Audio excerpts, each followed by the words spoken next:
एमाले त 4 वटा हुन्छ नि। अब एमाले 4 वटा अब के गर्ने त उपाय छैन। गाउँमा जाउँ जान गाउँ छिर्न सक्ने अवस्था भएन। तिनै जेएनजीका चाहिँ तपाईँको चाहिँ म्यादी प्रहरीले 3 ठोक्छन्।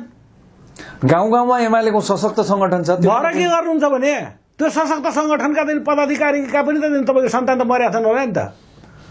यी हुँदैन मान्छेलाई। अनि एमाले फुटेर 4 वटा कसरी हुन्छ भने? किन हुँदैन? कसरी हुन्छ? के हुन्छ? कतातिर हुन्छ? एउटा चाहिँ ओलीले एउटा चाहिँ राख्छन्।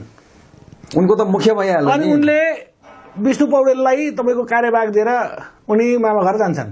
ओली ईश्वरको ग्रुपको अर्को हुन्छ। कुरा बुझ्नु भएन? अनि तराई केन्द्रीय तर्को क्षेत्रीय दलका रूपमा अर्कोले चाहिँ तपाईँको चाहिँ उता गठन गरिदिन्छ होइन। अनि अरू गर्दै यता पनि नहुने उता पनि नहुनेहरूको अर्को छुट्टै टिम एउटा 4 वटा 4 वटा एमाले भयो। त्यस पछाडि पो रमाइलो हुन्छ त। हिजो चाहिँ तपाईँको चाहिँ 56 को चुनावमा देख्नु भएको थियो होला नि, माले एमाले भएर चाहिँ फुटे।